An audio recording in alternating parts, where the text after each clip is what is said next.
Hello. What a fabulous conference. I am so cheesed off that I haven't been able to be here up to now. Rushed in, rushed out. We miss you too, dear. Oh, how lovely. Thank you. Well, yeah, let's do something really practical. We're going to talk about copywriting. We're going to have goes at copywriting.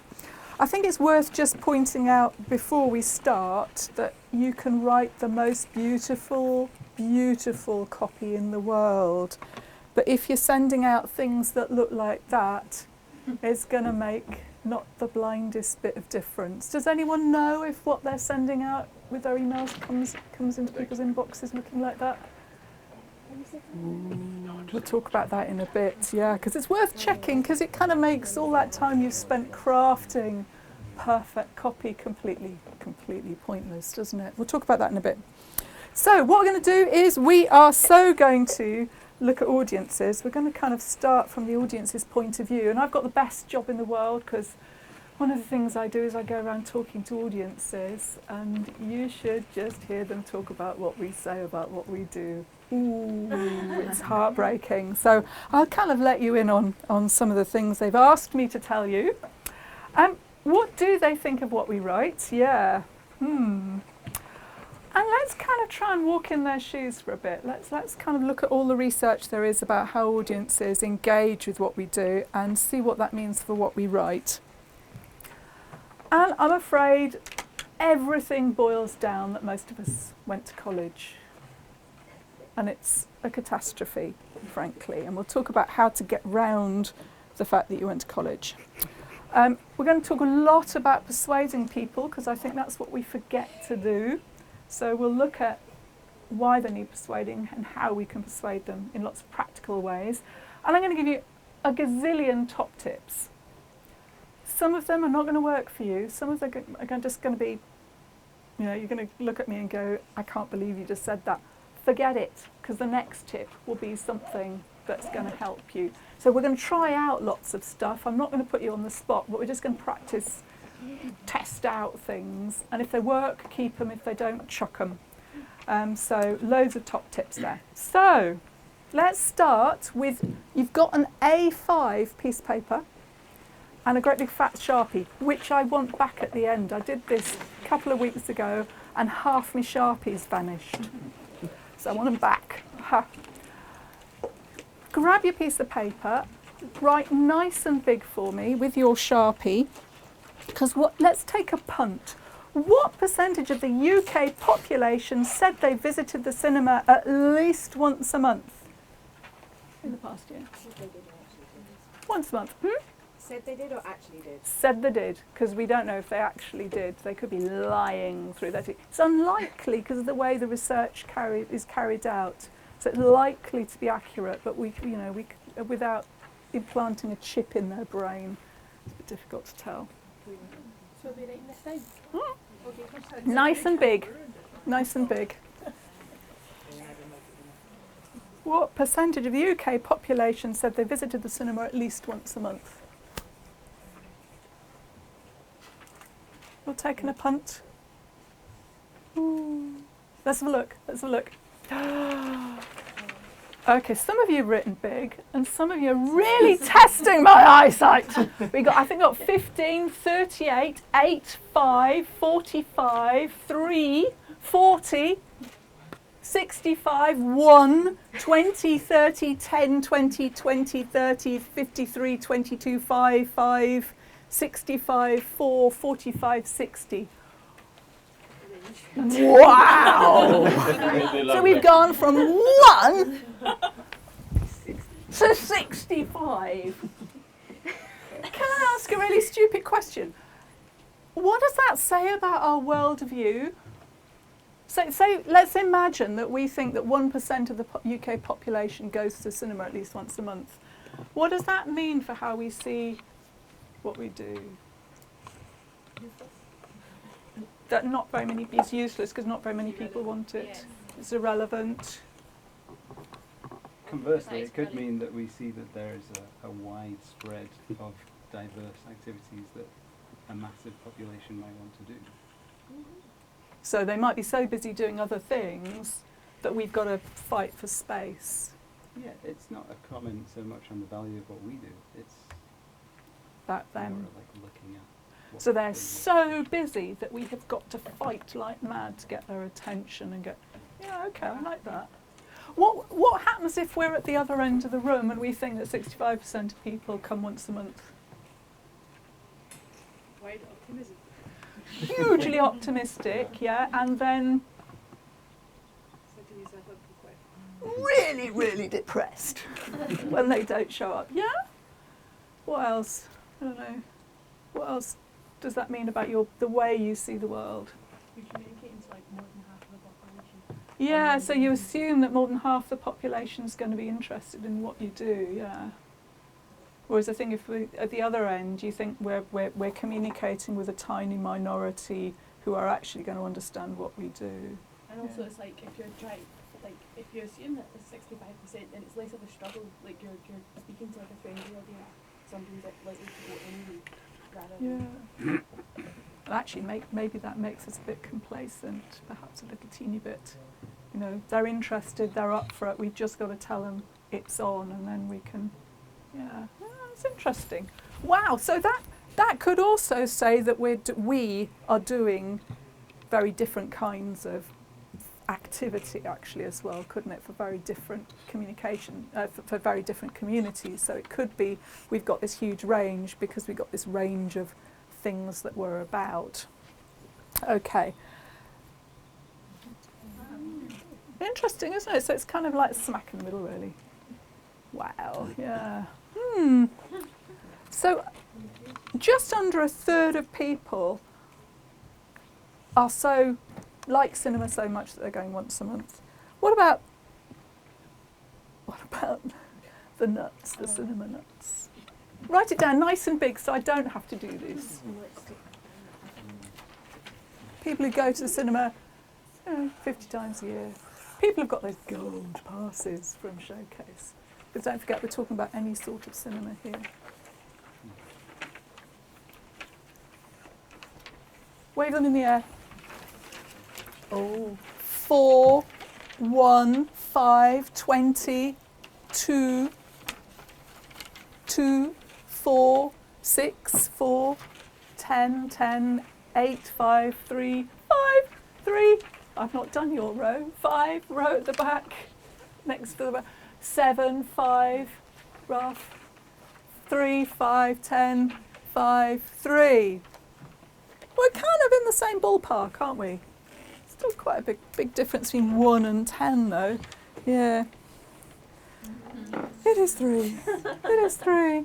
So really, we're not talking about film buffs. If we're going to engage more people in what we do, we're not actually talking about film buffs because they represent quite a small proportion of the people who engage with cinema. I love this, but I love this even more.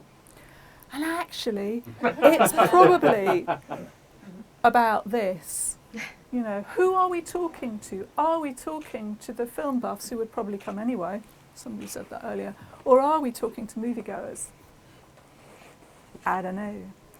It's that loving relationship that we need to develop.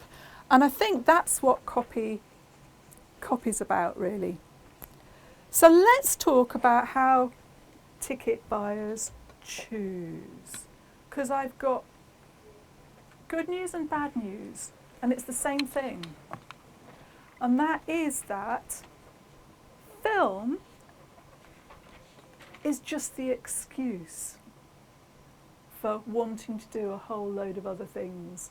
It's not the main reason why they go. It's kind of like almost a byproduct. So I went and talked to a whole load of cinema goers, and actually some of them seem to be quite typical of a chunk of the audience. So they very kindly let me take their picture. So here is a socialiser.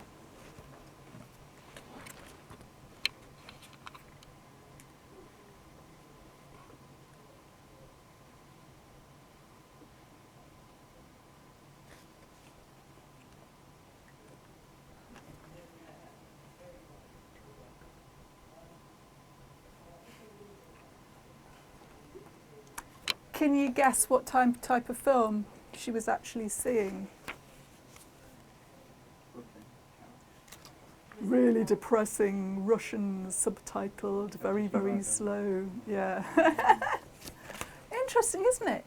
So she's going because there's nothing on the telly, and she's up for new experiences. So she goes, oh, I'm just down the road, it's only 5 minutes walk, I'm just going to go and see what's on. You know, whatever it is, I'm going to sit and look at it. Yeah.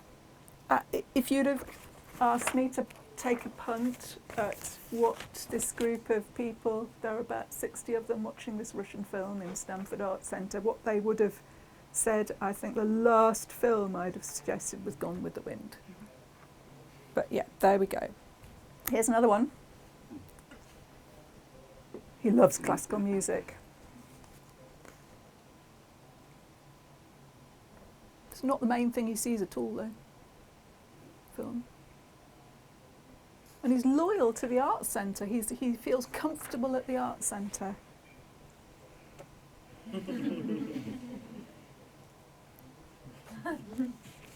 That's how interested in film he is. Thought about it quite a while and just gave in. Isn't it interesting, because these were quite frequent attenders at the venue. And I think what we have is sort of 3 different ways of choosing. So we've got the people who go, you know, I want to see this film, when's it on?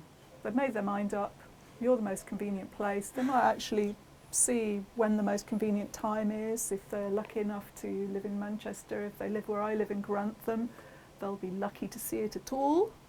We've got one little teeny weeny little shed that has got 2 screens. You've also got the people who are doing the what can me and my friends see on Saturday, or like these guys. They're on their own, by the way, the two people we've just seen, because they couldn't persuade anyone to come with them to go and see a really gorgeously beautiful but very slow Russian film with subtitles. But yeah, what can me and my friends see on Saturday? What looks interesting. So literally they're just up for anything, and they're looking at what we're saying and going, what catches my attention? What looks interesting? I'm up for anything really that might appeal. And the interesting thing is that 2 out of the 3 are absolutely not convinced, and we've got to persuade them. They're open to persuade them, but we've got to persuade them. I love this.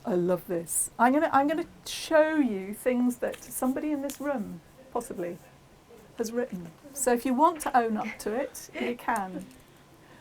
Does anyone recognise this? It's so lovely. Look at this. It's so brilliant. Whoa, you're really, really helping people do the what can me and my friends see on Saturday. Because the audiences tell me the hardest thing is persuading their friends. They love film, but actually it's much easier to go to the pub. It's much easier to agree to go to the pub. So actually having something that you can share and persuade them is really helpful. Unfortunately, if what the copy says is directed by somebody unpronounceable, this is a 160-minute film about... It's not very helpful, but this is beautiful because it says immediately what it is and what it's about, and you're making it easy to share. Fantastic. I love this as well. Who's this? They're so gorgeous. Because you've got all 3 ways on one page. So you've got the click on your calendar, because you know that you're looking to go out on the 2nd of December. You've got the kind of what's on, and you've got kind of things that you can scan really, really easy. So hardly any copy that says immediately what it's about, with a gorgeous picture that gives you the flavour, and you can scan down it really quickly and go, what looks interesting? Love it to bits. And then you can click on them, I think, to find out more. So what are they doing? So whether you've got a brochure or a website, they're doing pretty much the same thing. Ooh. Yay. Chug, chug, chug. Actually, I think Michael opened this for me already. Let me just see if I can find it. Oops. God, I'm having a Mac crisis. Here we go. Yeah, so what are they doing? Whether it's online or offline, they're doing the same thing. They all say they're shorter times. They say things like, I get this every month, but I don't have time to read it, so I read it on the loo, and even then my 5-year-old's trying to kick the door down. Or the only time I have to read this is in the coffee break at work. So they're having to read it really quite quickly. And what they do is it's going to flip, it's going to scroll, isn't it? They're scrolling through, or they're flipping through physically. If you watch them, just stand in your foyer and just watch people do it. They flip through quite quickly, and they all say exactly the same thing. I'm looking for something that looks interesting. Can you, what do you think constitutes looks interesting? Pictures. Here's the pictures. Hello. Hi, that's my festival and we redesigned because of this exact problem. Absolutely. And now we have more pictures. It's the pictures and it's the big writing. So what I love about what you've done is it's got big writing. You know. Yeah. So it's got big writing so that you can actually see immediately something that tells you what it's about. Whoops, the daisies, this is all going pear-shaped now. Help! I want to get back to my presentation. Come on, let me get back to my presentation. So exciting, yeah. So what we've got to do is grab their attention really quickly. I love this. This is so brilliant. Why does this work? Why is this such a good attention grabber? There's a goat Yeah. Or sheep. Sorry, sheep. Staring at you. Eye contact. We are so programmed as human beings to make eye contact that any image with eye contact grabs your attention. But can you see? It says exactly what's in the tin. One family's quest to breed the perfect sheep. And you know what it's about in 7 words, and you don't have to work at it. So when I scanned this on whose ever website it was, or whose ever brochure it was, immediately I knew that what, you know, whether this was going to be interesting or not. So it works beautifully.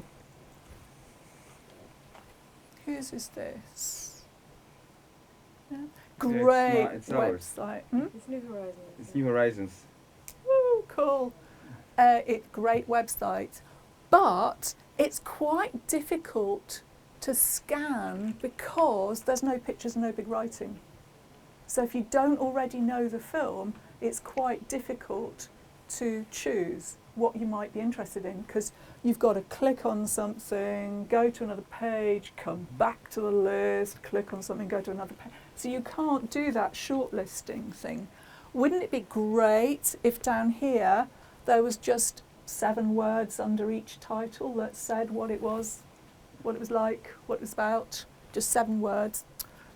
You're film enthusiasts. You're going to know. In space, no one can hear you scream. Yeah, exactly. Because we remember them. You know, we really, really remember them. So that's. Can I ask you a question? Yes. You mean that in a way, like this website is implying that people already they're coming to this because they know all about these films. They just want to know what time they can see it. So you're removing. Yeah, those who 2/3 of don't the know what audience. So you're adding a barrier for anyone who's not a film connoisseur. As you'll see later, audiences are really scared by this unless they're already part of this group. Yeah. Cool. So let's talk about communicating effectively. Hurrah! What we're trying to do is not pretend to be someone else. My stepdaughter, I can if we're having an argument, I can absolutely break the atmosphere and she will burst into giggles, roll on the floor laughing. Not in a good way, if I say cool. So pretending to be someone else doesn't work. So what we're trying to do is find common ground. So we're trying to find a common ground where we can be ourselves as an organisation and as somebody working for that organisation, and that the reader can feel confident and comfortable with, so that they're going to listen to us. If that doesn't happen, if there's no common ground, they don't even listen. And that they understand us, And above all, because we're trying to persuade them that they believe us. So that's all it's about, being listened to, understood and believed. So let's look at whether that works. Unfortunately, they don't want to listen. These are all things that really, really, really people said to me. This has been written by clever people for other clever people who are equally in the know. It's not written for us. It's shorthand. A lot of it's shorthand. Exciting new film, but I've never heard of him. And if you've been really into film, but it's not a hook to pick up Mr. and Mrs. Average. Got quite shirty, bless him. He's from Inverness, by the way. I don't know if that's relevant, but he was. I was quite puzzled about why he got shirty. What I'd asked them to do is I'd put a whole load of print on a table and said, find something you fancy going to see. And he got shirty. Why has he got shirty? He's been made to feel stupid. I think that was what was. It's difficult. Have we just made you feel stupid? I couldn't ask, but that was what I felt. Yeah, interesting, isn't it? Ooh. It's taken me years to learn to read through all the write-ups. All these words are stupefying. I hope she didn't mean stupefying. I hope she meant stupendous. I think the thought of us telling us that they're going to be stupefied. Yeah. Dramatic, electric, never to be forgotten. And I used to believe it, all this hype. And I died at this point because I swear to God that I have used every single one of these words at least 100 times. And I got quite puzzled because, dramatic is not a bad word, is it? And I was quite puzzled about why she was objecting to it. I don't know. What do you think? Just because it's overused doesn't mean anything. Okay, so it's literally that we use it so often that it doesn't mean anything anymore. I think Okay. maybe that you're telling them what to think of it as well. So Yeah, I suppose, yeah. so Yeah, people it's might- dramatic. Believe What me, does that take it or mean leave anyway? it. I'm Like, telling you. Dramatic is it's drama. It doesn't mean anything. So it's just a word. Yeah. Mm. People get Kind of a bit angry. worrying, really. I think that was my wake-up call, that telling people what to think is not a good thing to do. Yeah. Yeah. And I'm afraid they certainly don't understand us. I'd be put off by the leaflet straight away. It's so soothed, so pretentious, I'd just discard it. And what does it mean? Intricate, structured mechanisms, what does it mean? I want to be able to be told what it will be like and what I am buying. They really did all get quite stroppy, really. So it's very interesting. So we are literally setting up barriers by what we write that stops people coming to things. They're up for it, they're open to persuasion, and then we open our mouths or pick up a pen and we've turned them off. So what are we going to do about it? Okay, so the principles are basically know who you're talking to and actually talk to them. This is where going to college becomes such a problem, because actually we've forgotten how to communicate. The moment we pick up a pen, we go into essay mode. Okay, so let's have a go. You have got 3 postcards. Grab a postcard. I'm going to steal one of your postcards. Can I just give you a clue? That's the side the address goes on. So you've only got that side to write on. Just because they're, this is like so last century postcards. Choose one of your own organisation's target markets. Doesn't matter which one, really. And now think about someone you really, really know in real life who's like that target market. So somebody you really know and have talked to in real life that's like that target market. They don't have to be your audience, but that's like them. Someone with a name. Oh, who are you thinking of? Me. Yeah, what are they called? Actually, my dad. Your dad, cool. Who are you thinking of? I'm thinking of Claire, my grandma. Oh, that's lovely. What about you? Who are you thinking My of? friend Guy. Your friend. Fantastic. That's really cool. Is anybody not thinking of anyone? Choices. Literally think of somebody who you know that's in your street or in your, because it's not an easy thing to do, because you've just got to pick someone really. Yeah, cool. Now, this is the difficult bit. I want you to think about your favourite film. I'm not going to hold you, I'm not even going to ask you what your favourite film is. It's just for this next 30 seconds, what's your favourite film? So anybody who spends the rest of this session thinking about what their favourite film is, don't. So it doesn't matter, just your favourite film. Whatevs. Your favourite film, isn't it? Cool. Right, what I'd like you to do is write that person a postcard persuading them to come with you to see your favourite film. A postcard that you could really, really, put in the post box. How do postcards start?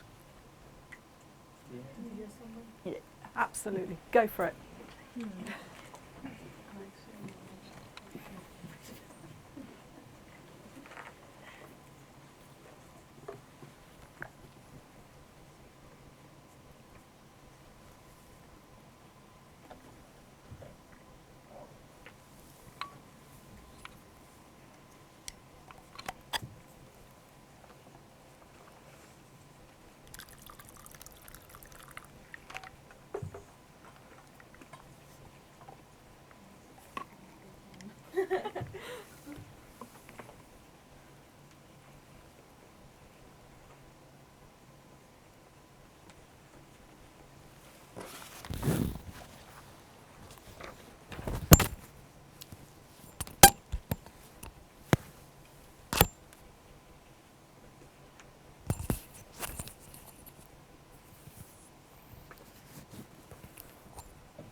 Just another minute or so.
God, that was amazing. Something really weird happened there. You all kind of looked up, and then you went, because we're in trouble. We're in trouble because that was supposed to take longer than this, and most of you have finished. Why was it so quick? I mean, literally just went, and I was just checking you haven't written one word in big writing just then. But no, you filled your postcard, What happened? We are very passionate about this one film. We know what we It's her favourite film. And it's probably somebody we know. It's a very small card. It's a very small card. This is hint and tip number 1. If you're writing little copy for a website or a season brochure or something, use a little piece of paper. There's nothing more damaging than the infinite computer screen, because your brain goes, wah! Whereas a little piece of paper, perfect. So, because you love the film, and because you know the person, it felt easy. How does that work? Because you know what their buttons are. You know what their buttons Yeah, are. you know how to make them. Yeah. So you know how to persuade because you know something about them. Okay. Wow. Interesting. How did it feel when you did it? Did anyone get was anyone going, agony, agony? Agony, agony. Tell me about agony, agony. You first and then you. Well, I picked somebody I don't know that well, but Okay. I probably should have Well, you were making some assumptions, and they just took a little bit more thinking about what you know about them, and then putting things together, that made sense, and making some assumptions based on what you know. Yeah, cool. Sorry, it wasn't agony. It was actually quite easy. But I just put up my hand to share. Share. Okay. I spend most of my time trying to convince friends to go and see films that they don't want to see. And also, Reading Human Rights Film Festival, it's like you have to convince people to come to films that are hard to watch. So I always emphasize the positives, no matter how sort of broad they might be. Yeah. So inspiring and sort of and passionate and challenging, but in a Yeah. good way type element Yeah. of the film. Can I ask a question? Yeah. How do you then, which is the approach that we take as well, but how do you prevent that from being too generic? Because if you're trying to always find the positive and inspiring, and that's what, how do you remain specific about the film, and how do you remain truthful about kind of Well, what let's you're test it telling? out. Let's see what you've put. So we've got to be truthful because we need them to believe us. And boy, oh boy, if they catch us out, they so don't forgive. Yeah. And we've got to stop things all sounding the same. And that's another thing that audiences say. Less about film, but more about other kinds of arts event. It all sounded the same. It all sounded like an interesting new interpretation. Somebody said to me the other day, yeah. Let's have a look. How have you started? So what did you, what was your first? Line. Yeah, dear, I know, dear. yeah, You right. put dear. Yes, I did. Dear Val, Dear Becky. What did you put? Zach. So how come Zach? Yeah, like you were going to put Patrick or You did say something. dear. I think you missed You the did say dear. Yeah. You just said dear. Sorry. But you could have just gone Zach. If you knew them really, really well, dear is a little bit formal, isn't I've it? got high, Hi. Yeah. which I never do. Anybody not put dear? Yeah. What did you? Hey. Hey. Yeah. Hey. Hello. Hello. Yeah. So instantly, we've made a really complicated decision, really, really easily about tone of voice. Just because we've got that image of that person we're talking to in our heads. Wow. How did you finish off? What's the very, very last thing you put? What did you put? How did it finish? Well, my favourite last word's my name, Victoria. Victoria. Yeah, Victoria. Yeah. What did you? What's the very last thing? My name also. Just like that. Just you know. Just Paul. Like, it's not someone I know well Paul. enough to say love. Yeah. Cool. So just Paul. I would have put, cheers, yours sincerely, Chris, or something, but the pen's a bit thick for the size of the paper. Slightly on purpose. Yeah. What's the difference between yours sincerely and cheers?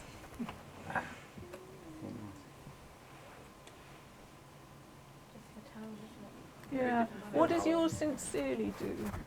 Really formal.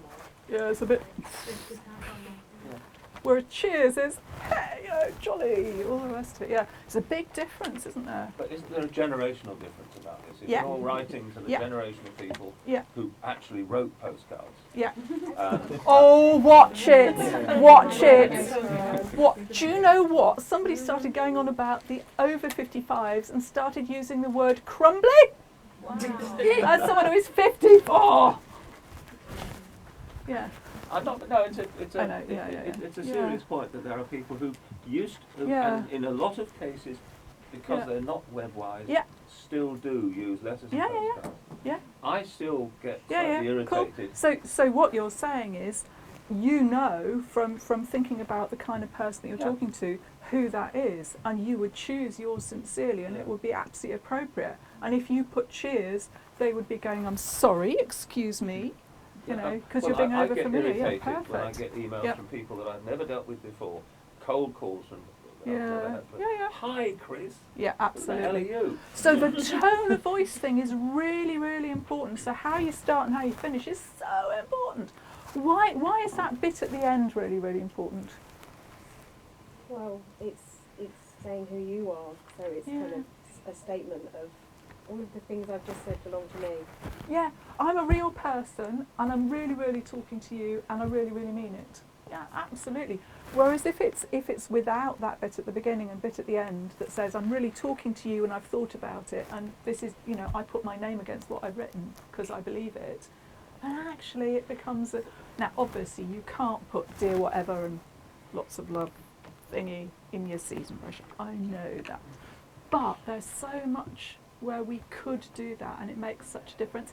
Did you know that you can increase your open rates for your emailings by 40% by just putting an appropriate salutation at the beginning that can be seen in the in the preview pane?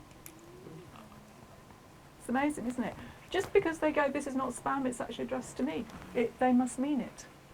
And Is that still true?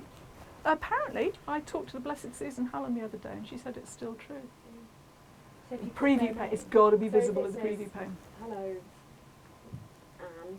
Yeah. It's much better than just like, here is your weekly newsletter. Yes, because this is not addressed to you. It is a bit of produced by a robot, and it's cut and pasted from the website anyway, so there's no point in reading it. Yeah. Okay, what is your first whole line? What's your first whole line? As one of the greatest sci-fi films ever made, you should come and see Blade Runner on the big screen. Whoa, cool. That's a kind of whoa. What was your first line? Mine was, I think you should come see this film. Cool. Ooh. So I think you should come and see this film. Whoa. So immediately it's very personal. Yeah. What was your first line? Remember how you told me you'd love to see some more films? Ooh. What does that do? Emotional blackmail. Also, remember, and immediately you've got them going, yeah, noddy, noddy, or nope, but you've got them reacting, haven't you? Yeah. What's your first line? I'm going to cinema on Saturday. Oh, I'd love you to come. whoa, emotional blackmail. But you know, that I thing is so powerful. Cool. Okay. What's the very last thing you've put? Who haven't I asked so far? I haven't asked you. What's the last thing you've put? I put, there is also an underlying love story which I think you'll enjoy. Oh, okay. Yeah. Who haven't I asked? What's your last thing you've written? Get on your trench coat, I'll meet you there. Whoa. Okay. Wow. Who else haven't I asked? Somebody who I haven't asked yet. Who haven't I bullied yet? Have I bullied you yet? I reckon it would be a good laugh. Ooh. There are two sorts of things going on here, aren't there? You guys have done what's known as a clincher. The final, most powerful reason why they should go, yep. And some of it's emotional blackmail and some of it is the big reason. And yeah, I think that's interesting. Why do you think what you've written as your last thing works so well? Well, it's Matrix. And, I mean, no, just your last sentence, technically. Why do you think that works so brilliantly? Because it does. well, I don't know, it's more of a friendly sign-off. It's a call to action. Yeah. You're getting them to do, I'll meet you there. It's Yeah. assuming that they're going to do it. And you're, yeah, wow. I love it. I completely adore it. Something very interesting has happened because what you have just done is you have just written something that obeys the 4 rules of brilliant copy, effective copy, shouldn't overstate the case. So you've done the thing in your first sentences that's the opener that makes a connection. You've been so persuasive. You've not given facts, boring facts about the film. You've given reasons to come along. I just love the simple, straightforward style. You've got short sentences, you've got punchy sentences, and you've got these clinchers at the end that do two possible things. One, it's the big reason, or it's the call to action. And that's what makes effective copy. When you've got audiences going, what looks interesting, my 5-year-old is actually about to break the lock on the door of the bathroom and I've got to choose a film. Whoa. You've sucked them in, you've got their attention. Do you feel you've been dishonest? Yeah, so we've actually managed to be really, really persuasive without doing that awful thing about, hyping or lying or, yeah. I'm slightly puzzled by the reasons, not facts. We're going to talk about that in a second, because it just, to apply this in your working context takes a bit of thinking about, but I'll give you some examples. Cool. Right. So let us talk about this idea of the opener that makes a connection between you. Let's unpick that. That's why this doesn't work, isn't it? Are you going to, if you get that in your inbox, are you going to click to view it in your browser? It looks more like spam than a communication to me, but I don't understand. I mean, what am I clicking on? Yeah. It tells you nothing about what it might be. Have you noticed, so this is a preview pane in Outlook, have you noticed how the subject lines become invisible? You know that thing called banner blindness, where there's a strip across the top that you completely ignore? That's what's going on. So unless there's something in that thing, you're not going to do anything. And because it's not made a connection with you, there's no way in a gazillion years, unless you're a real fan of Nottingham Playhouse, that you are going to click on that to view this email as a web page. Why does it look like that? Because there's a block on their Outlook around downloading pictures. Yeah, most browsers now come with pictures turned off because people don't have time for the bastards to load, and particularly people that if they're opening them at work. Yeah, absolutely. So people keep it turned off. What's the answer? Maybe next. Yeah, but I think you could do something with this and not lose the joy that is pictures for those that go, yeah, I'm interested, I'm going to click on this. I think you'd have some big writing at the top. And bless them, I got an email literally I looked at on the train this morning because I pointed this out to them last week. They fixed it and I just got some big writing at the top. So when you look on the, there's a reason to go. Okay, so how can we make a question? Make a connection. We can ask a question. So I completely adore this. It makes a connection because it's something you can immediately, you're being asked to engage with it, and you either nod or you wonder or whatever. It's a great thing for your documentary festival. Ask the question because you're about making people think. So I love this. This Christmas, what if every book you read became real? Wow. Immediately you're opening a door to a world of wonder and imagination. Fabulous. Woo. Using active language. So that thing where you were all going, I, you, me. Yeah, absolutely. And I completely adore this. Experience unforgettable cinema in South Norwood's beautiful Grade 2 Lucy. So immediately you've got, yay, cool. I love the way you write. It really makes a difference because when I looked at your films, I was immediately grabbed and I spent more time on your website and a couple of the others than anybody else's because I just kept wanting to read on because you'd grabbed me. Yay. And what I love is what's the most important reason for coming to Stanley's Film Club. It's the experience and the surroundings because you can so easily buy a DVD. or rent a DVD, can't you? Or download a DVD. You know, what's the point? It's about seeing it on the big screen, like you said, Martin. You know, why would you want on earth would you want to go and see an old film in a cinema when you could just download it? It's because it's on the big screen. It's because it's in beautiful surrounding. It's because etc. Shut up, Heather. Really, really talk to them. Wow, whose is this? Here's a list of films that will be screening with Flicks in the Sticks over the coming months. If you haven't been to one of our screenings before, please give us a try. Oh, lovely. Sort of not expecting everybody to know exactly what's going on. Or this, completely adore this as well. Your Community Cinema with hand-picked recent indie, cult and British films. Yeah, it's wonderful.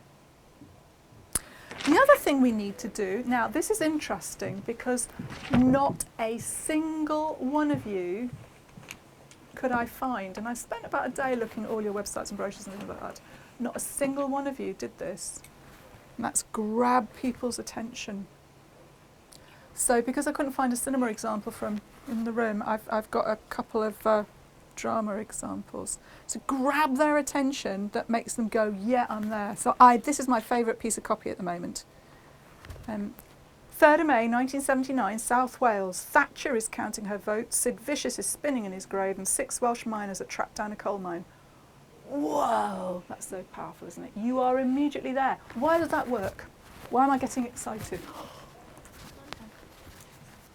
Yeah. You have a sense of place and time, and there's an urgency to that. Yeah. So it's putting you into that place and putting you into that time, so you feel maybe you're there. Yeah. Why is there a sense of urgency? Yeah, yeah. And then it culminates in, and 6 Welsh miners are trapped down a coal. Whoa, yeah, absolutely. Do you know how most of your copy starts? A film about... Well, da-da-da-da-da-da-da-da-da, comma, this film, da-da-da-da-da-da. Honest to God, I kept trying to find things that weren't da-da-da-da-da-da-da-da, comma. Do you know why that's hard to skim? Because you have to remember that beginning bit. For that beginning bit to make sense, you have to remember it until you get to the end of the sentence. So if you're skimming, you just go, what? And move on. So if you do anything as a result of today, it would be to try and not for every single thing. Sometimes it's appropriate and sometimes it's relevant, but not often. So the da-da-da-da-da-da. Get to the point, you know. Let's have a look at this drama example. Jaw-dropping action sequences, slapstick comedy, awe-inspiring stunts, and heaps of attitude to make one of the most high-energy physical theatre shows ever seen in Blackpool. They're doing that thing of hyping, aren't they, and telling me what to think. In a dreary office, 4 wage slaves invent a game to liven up their day and pass the time when the boss isn't. Do you know, I'm bored already. Blam. But what starts off with flicking paper clips and playing waste bin basketball rapidly escalates into an explosive showdown as they reenact their favourite movie scenes, putting office life, oh my God, when are we going to get to the end of the sentence, through the shedder and transforming it into a world of superheroes, aliens, classic boss. How can they have made this amazing show sound so boring? See how many film references you can spot as they pile upon each other at breakneck speed. If you've ever sat at work or in a classroom watching the clock and willing it to move, this is the show for you. And if you can find a way to have more fun than watching Blam, it's probably illegal. Look what happens if we put that at the beginning. Yeah. If you've ever sat at work or in a classroom watching the clock, this is the show for you. You're there, aren't you? Would you not have risked putting Blam is probably illegal at the front? Rather than I think it's a really good clincher. Yeah. So you do need something at the beginning, and you do need something at the end. So don't, because it would be awful to go, really exciting, boring, boring, boring, boring, boring, boring, I've finished now. So the clincher at the end is really good, yeah. I'm just wondering, if the organisations that you speak to and stuff who are also doing this, do you find that it's the same eyes doing the copywriting and the copy editing, and so you're not seeing that because it's we're such small teams, and that I think that seeing that makes perfect That's sense. exactly it. You're so close to what you do that actually it's really hard to do it. Yeah. And the other thing which we'll talk about is usually you're editing something else. And that's really hard to do, and we'll talk about that in a minute as well. So if you're editing, you go into essay mode because editing is a left brain thing, communicating and making connections to people is a right brain thing, and you can't do both at the same time. Well, some people are really clever and can, but very few. I can't. No, so you need to, Yeah, you don't see the nuances. Yeah, exactly. The other thing that ends is committee copy, where you've got about 7 or 8 people fiddling about with stuff. That ends up like that as well. Because obviously, I mean, surely they're just, I mean, you're not really leaving anything to your imagination here, are you? It's just like explaining the entire thing. I mean, it's like you've already seen it. Yeah, and that's the problem with you lot telling the story of the film. Or the story of the documentary, you know, you've set out the argument, whereas to get people wondering and asking themselves what the answer might be and trying to work it out, you know, that's really engaging. Yeah, and then you might do a clincher at the end. Cool. Using the words that they would use. Whose is this? Not in the room. I love this so much. Because I think it does very cleverly do that thing where you're not pretending to be someone else, but you have found common ground with the genre fanatics. So we love 2000 AD, you love 2000 AD, why not we all get together and celebrate that in a great big group hug or a group punch. Anyway, with Tharg's aid we have... You so want to click on that, don't you? Because it's fun. In a way that this festival is fun.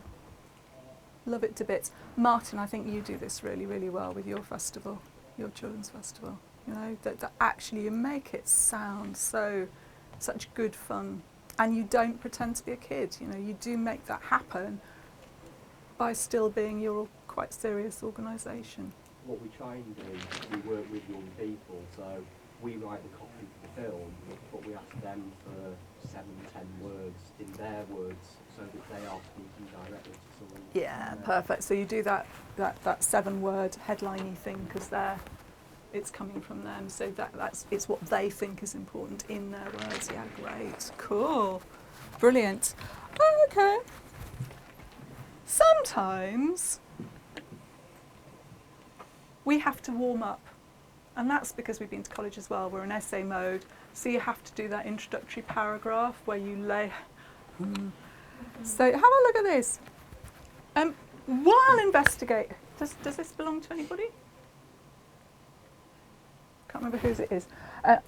While investigating her late parents' involvement with the Anglo-Iranian oil company, BP, Miranda Pennell came across the letters of a petroleum geologist in Iran in the 1930s who would later embark on a search for the origins of civilization. Setting out on its own exploration to decipher signs from the fragmented images buried in the BP archive, the host interweaves stories drawn from both personal memory and from the records of an imperial history. Pennell's compelling film is about the stories we tell, the facts and fictions we live by, and their consequences. The trouble is that by the time it gets interesting, it's too late. But look what happens if we start in the middle. This film is about the stories we tell, the facts and fictions we live by, and their consequences. And immediately you've started thinking about the issue that the film's supposed to make you think about. And then the rest of the copy is exactly the same, except just a slight clincher at the end, more of a clincher at the end. The host interweaves stories drawn from both personal memory and from the records of an imperial history. Whoa. Yeah. It's just weird just starting in the middle and turning it upside down has such a strong impact. It used to be the first rule of the newspaper sub-editor. Blue pencil the first paragraph. Oh, literally delete it completely? Oh, yeah, and okay. of course, if you were then writing it and passing it to the sub, you'd stick something in the first paragraph that you could quite happily kiss goodbye to. So it became a problem. One of the other problems today, you were talking about committee compilation. The opposite problem is happening in the press. where in the old days you had the reporter, the sub-editor, then it went down to the typeset, and at every level there was an editorial input. Now it goes straight onto the screen, straight into the press, and it might not even be seen by anybody else. So there's no checks and balances there. No.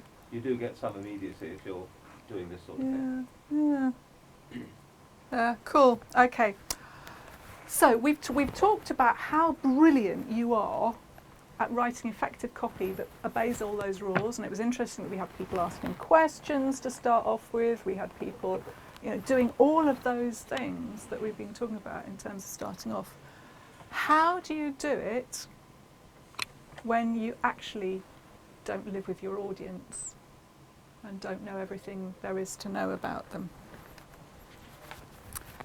So let's meet someone. I'm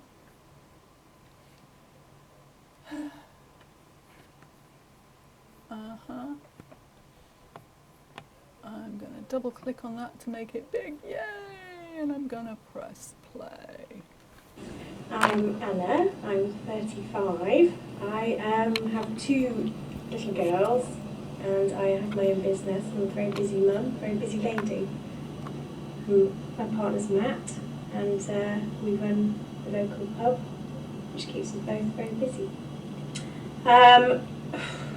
Typical day is running around after my girls, sorting them out, taking them to play school, getting Matt ready for work, getting the tills done, then it's lunchtime, Harriet's home, then it's tea time, Matt goes back to work, so it's all very busy.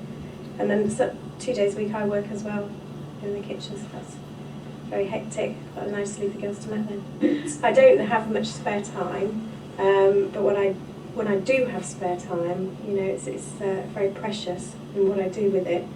I like going walking, and sometimes I try and pick a book up, but not very often, because there's always one that wants something or somebody wants something, so yeah, very busy. Right. I last went to the cinema to see I Am Legend. I can't remember when that was, I think it was before Christmas last year. Matt decided that he wanted to go. We had a spare afternoon without any kids, so we went off to see it, and I didn't really see much of it because I was looking behind my scarf for most of the time because it was quite scary. I don't really know. I can watch it now, it's on DVD, I can watch it again and again, but that first time it was just a little bit too much for me really, but nothing with anything too scary in it. I don't do scary films at all. I'm a bit of a chick flick, I suppose. Yeah. I'm really into Monica the Glen at the minute, which is really quite sad, but no, I love it. I watched it before when it was on the BBC, and I'm watching it all again, repeating again, so I'm loving that. I like lots of different sort of music, like quite modern music. I'm into John Denver and ABBA and Glenn Campbell, you name it, I love it. So yeah, lots of different things. We went to see Mamma Mia in the West End in London with one of my friends that lives down there. It's a birthday treat. We had cocktails and things like that, so it was very good. I went to see the matinee and had a lovely dinner afterwards, so it was good fun. The music, basically, just love ABBA anyway, but just the whole show, it's very clever the way they put it together, really, because the whole show is around the music, not, the music wasn't written for the show, it's the other way around, so it's very clever how they've done it. But just love to go to the theatre, having drinks and everything afterwards, it was really good fun. Time before that was Nottingham, I think, but it's about 10 years ago, and I can't remember for the life of me what I went to see. I know I went with friends, and I could probably tell you what I ate before we went, but I can't remember what we went to see. I remember standing in the foyer afterwards holding a programme, but I can't tell you what it was. Well, I'm going at Christmas to see the pantomime with Harriet. Bless her. Bless her. Guess. So people were going to me, Mamma Mia, the film, pointless, completely pointless. They came in, saw Mamma Mia, went away. Loads of people will never see them again. Guess what proportion at Stanford Arts Centre, which we looked at earlier, saw another film having come in for the first time to see Mamma Mia? Took a punt. 50%? 80% came back and saw another film. 80%. They'd never been before, came in for Mamma Mia, they went, wow, this is really nice, saw another film within 12 months. Pretty amazing, isn't it? So they were dismissing Mamma Mia, they were not mailing them even, but just, even though they were being ignored, they came back. I love that. And she was one of them, which is how I found her. Bless her. Yeah. What I'd like you to do, if you're happy doing it, is to write Anna a postcard persuading her to come with you to see your favourite film. The same one we just read about. Same one. Same one. Oh, that is not what I'm looking for.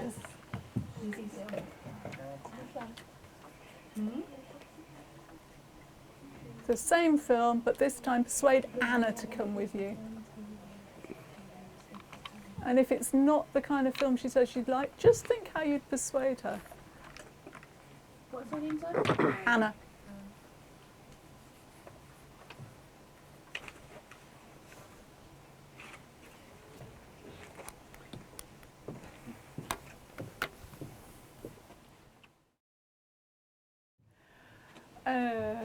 How did that feel? Harder because what was going on? More glossing over. A lot more glossing over the uncomfortable bit. Okay, so it was more difficult to persuade her because you've got a difficult film for Ms. Chick Flick.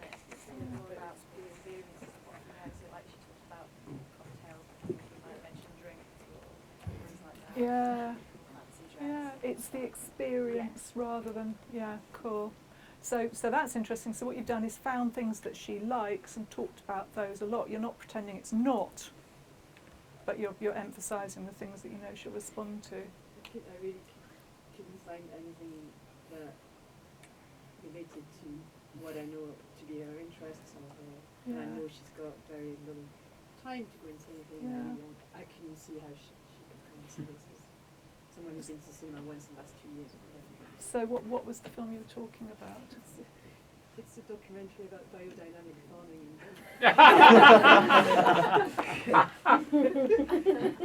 And it's absolutely gorgeous and beautiful, but I really just, and the music is beautiful, but it's got no, it's kind of a cappella singing by the Hippie ensemble. It's like, That's hard. It's a challenge, that one. Yeah. I mean, the thing is, when we did screen it at our festival, we screened it with the food. So maybe I was thinking specifically about that screening and the food about that. Yeah, and I think it's interesting because I think Anna feels quite channeled by her kids and her husband. I mean, she talks about having to get her husband ready for work and stuff, bless. So I wonder whether, find your mind again type thing might be. Because she does, this is a rural country pub that she works at, so I don't know. Maybe if I'd known that, I could. Yeah, exactly, it's not rural fair. Angle rather than, And also, not everybody in your audience works for a rural country pub. The nature, I mean, the one thing I was trying to find was the nature thing, because it spans 4 seasons, and for someone who likes to go for walks, that's... Yeah, beautiful, beautiful, beautiful, yeah, okay. Somebody else, what was going on in your head? I actually picked a rom-com, which made it Oh! slightly easier. It's a very old one. It's a film called Activity. Okay. So she still won't have heard of it. Well, she won't have heard of it, and so I think the challenge with her is just getting her out of the house. I made a line in, it's a bit naughty, so you can't bring the kids along. Which I thought related to her particular circumstances. Freedom. Yeah. Cool. So it felt a bit harder, but what you could do was stitch together the things that you could see on that and find reasons that were pretty convincing. Is anybody really, really unhappy with their postcard? It's okay, yeah. How could you get that kind of information about your target groups? Asking. Talk to them, yeah? So you could hire me and I could do 10 focus groups. It's never going to happen as it goes, well, I suppose, but unlikely. What are 20-minute ways that you could actually get to know more about your audience, talk to your audience?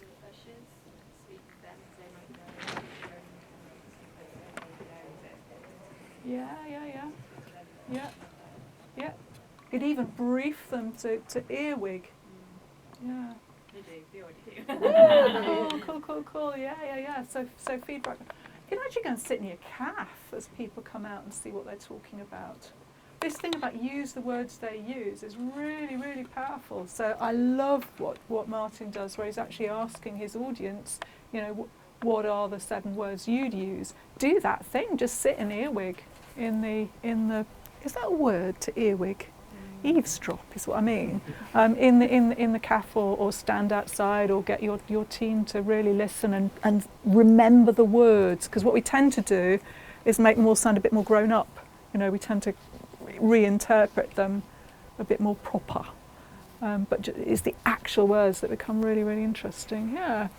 So actually we can do this kind of thing because this is what professional copywriters do. It's called personification, and they'll even do something like look through a magazine, find a picture that looks like their target group, blue tack it to their screen and talk to them. So it's about finding someone you really, really know that's like your target group, so you can do exactly the process that you've done at the moment. Does anyone have personifications already set up? Because some places actually do that. You know, what would Greta say? And you've thought about who Greta is in your audience. So it's a kind of like a shorthand for you and your programmers and the rest of your team talking together about stuff. Useful thing to do. Okay. Did it work again? I mean, did you do this amazing thing where you're suddenly doing all the things that make effective copy? Or did it all go out the window because you were talking to a stranger? Got openers? Yeah. Got clinchers? Yeah, see, it works. It's amazing. Okay, and the difference between this and the last one. Are there any differences? Slightly less kind of friend to friend language. It's a little bit more formal. Yep. Is she a yours sincerely person? No. So she's not quite yours sincerely, but you can't go, It's not hey! Yeah, exactly. Yeah, perfect.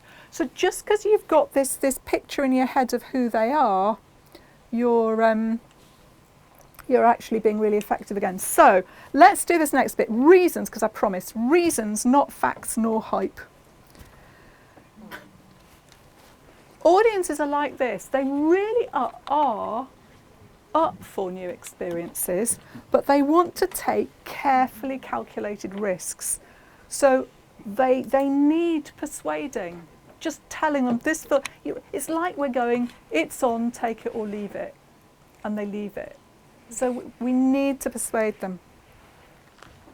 Poppy. So features are facts about your work, benefits are reasons why someone should get involved. And I'm using your work because I know that some of you make films and some of you present films and some of you do participatory stuff.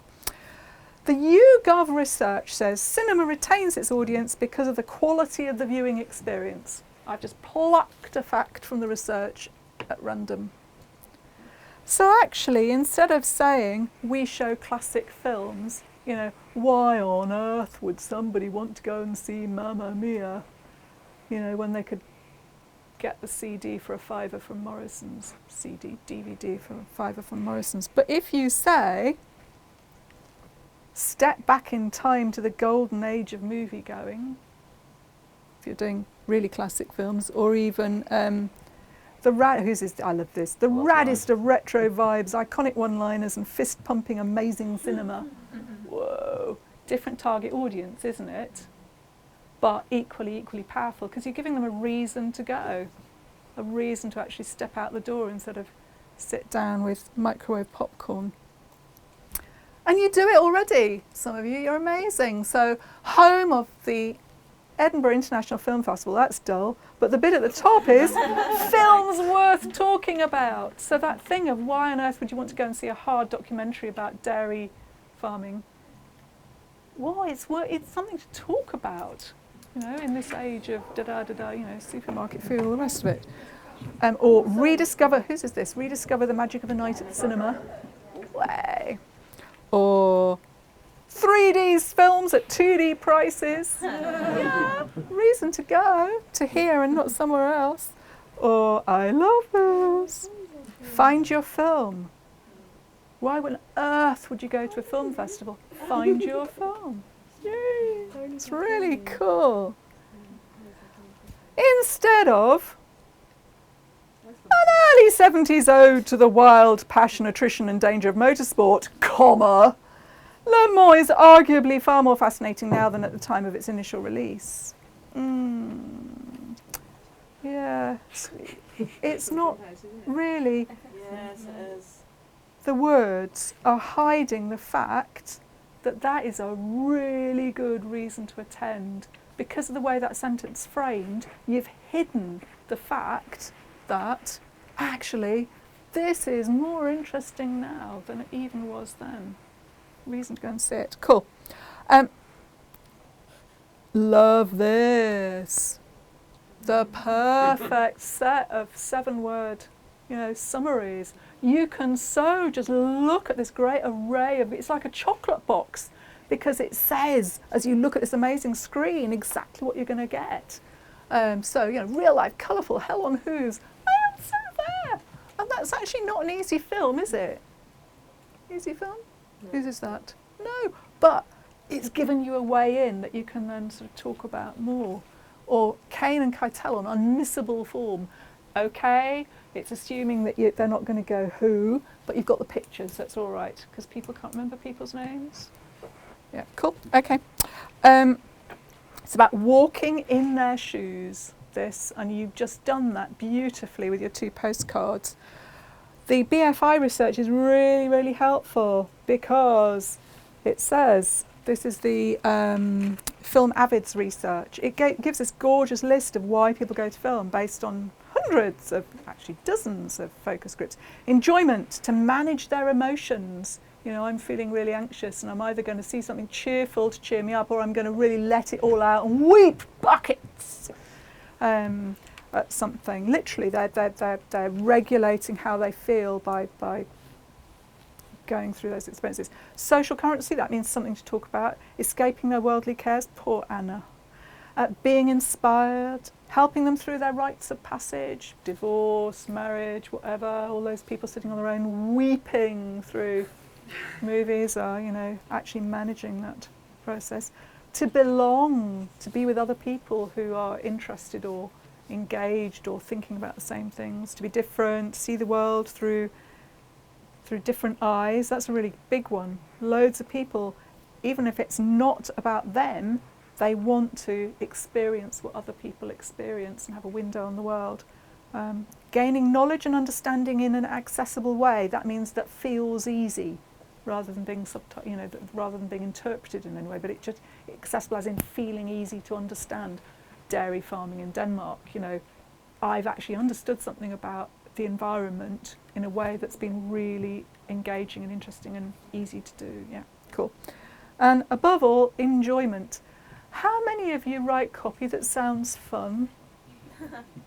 I'll give you a clue. Sentences that start da da da da da da da da da, comma, da da da, are not fun. Anyway, I know you gave loads of reasons to Anna because you've just told me, so wow, amazing. Right, I just want to talk about, whoops, let's not do this. Let's not do this. I want to talk about this and I want to talk about one more thing. So this thing about turning people off, I'd be put off by the leaflet straight away, it's so pseudo, it's so pretentious. Let's talk about how we can resolve this problem. Does anyone remember these hats? Yeah. Who's old like me? Yeah. We need to tell them what's in the tin. And some of you are so good at that. This is gorgeous copy. Prepare to take a trip back to the golden age of movie-going. Step inside and encounter the past in vivid detail of vintage cinema in intricate sewn and draped fabric. Whoa, just all this beautiful, beautiful description of the experience. There's not a single film on their homepage. It's not a list of films. It's about why should you go to this cinema. Because it's not about them. They're going to come anyway. They're the people going, I want to see Lady in the Van, when's it on? So it's the other people. So what I think we can do is tell them not the story. Don't tell them the story because that's not exciting. I mean, start telling them the story, but don't do a plot synopsis. But describe what it's about. Tell them what it'll be like to watch. I'm going to think about things. And don't name drop because they do not remember names unless they are that your most enthusiastic and loving attenders. I like this because actually it's building audiences for cultural film because it's not about the film, it's keep calm and have a curry. You know, it's a very simple message. Or, oh, here's an interesting one. I love the way you've really thought about how you're going to compete at home with all the other millions of cinemas in Manchester. And this is where people make a choice as to whose website to go to. And you've really thought about what's going to be persuasive. So you've not pretended to be the same as the Odeon, but you're saying home screen's the very best in contemporary and classic cinema. Read our Manchester cinema listings to find out what's on. Click through to the website. That is so compelling because that's such a great call to action. Really, really good. Sometimes it slightly falls apart. This is lovely. Check the latest film listings and films. Oh, that's Cineworld though. Because look what's happened to the Cube. Do you know why that says that? Because Google can't see pictures.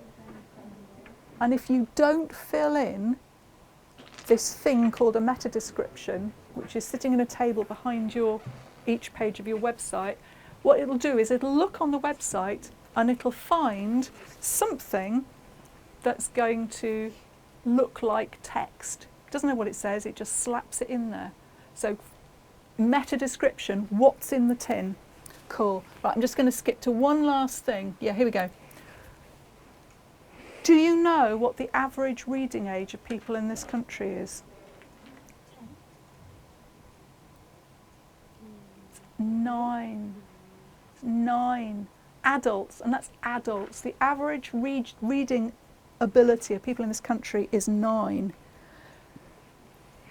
Reading age of the sun?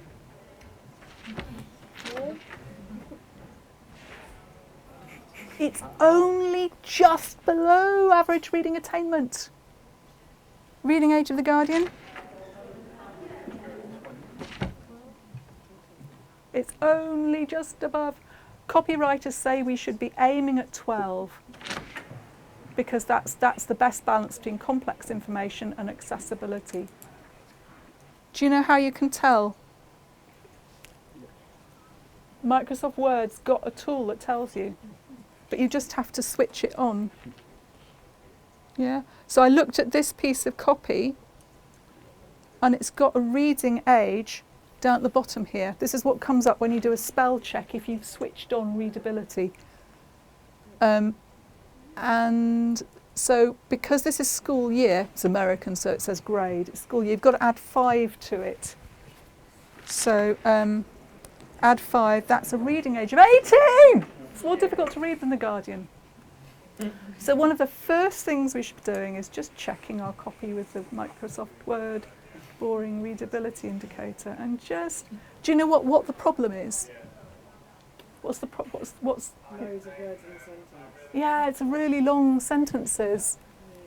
Only 1% of the population can get meaning for a sentence of 24 words or more at first reading. 1%. So, 2 things to take away. Number 1, comma. And number 2, reading age of 12. Thank you very much indeed for your interest and engagement and enthusiasm. Brilliant, thank you.